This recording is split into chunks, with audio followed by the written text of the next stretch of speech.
Hi, my name is Kelly Wilson, and I am a certified trauma recovery coach and a grief recovery specialist with the Grief Recovery Method. And I'm here to talk to you about the Grief Recovery Handbook, Chapter 1. So you can see on my screen the beginning of PowerPoint.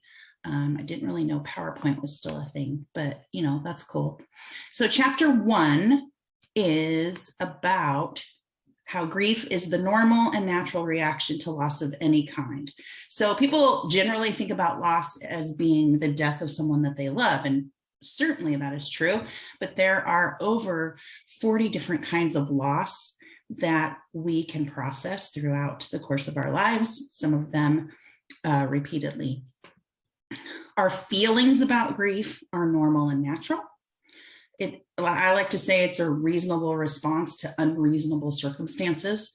And when like a loss or a death happens, generally it's not fair. And I think it's okay to say that. We have been programmed, socialized to not process grief, to not talk about it, to not acknowledge our feelings, and to mostly escape, actually. Grief can also be conflicting feelings. So, for example, my dog was ill for about a year. And when she died, of course, I was heartbroken, but also I was a little bit relieved because she wasn't in pain anymore, And looking back, I can see how much pain she was in, but it took us both a long time to allow her to go. Loss is tangible, as in the loss of people, loss of job, loss of relationships. It's also intangible. So a loss of trust is a big one. A loss of safety is a big one, especially if you are a sexual abuse survivor. What is grief recovery? That is a wonderful question. Okay, skills that we should have learned a long time ago. Acquiring the skills we need to directly deal with loss. Skills that include claiming our circumstances, not being controlled by them, finding new meaning for living in this new life, letting go of the pain, not the person, but the pain, processing our feelings around these losses, practicing forgiveness, we will get to that later, and talking about loss. So normalizing the grief experience. And this is achieved by making a series of small and correct choices by the griever.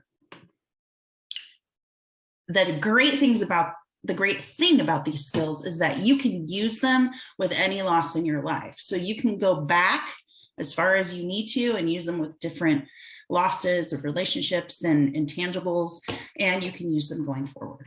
So this is a pretty cool deal. Also, one of the main goals is to achieve emotional completeness. So we have the life that we had, we have the loss, and then we have the life moving forward.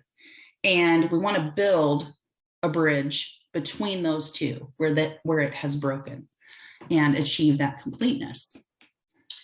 Also, emotional completeness is dealing with the emotions that come out of reaching for someone who has always been there, only to find that when we need them one more time, they are no longer there. This also applies to someone who has never been there. So, for example, my dog had always been there throughout my trauma recovery journey. She was with me for more than 12 years, and she was my primary comfort. And now when I have to go through trauma and grief recovery experiences, she's not there.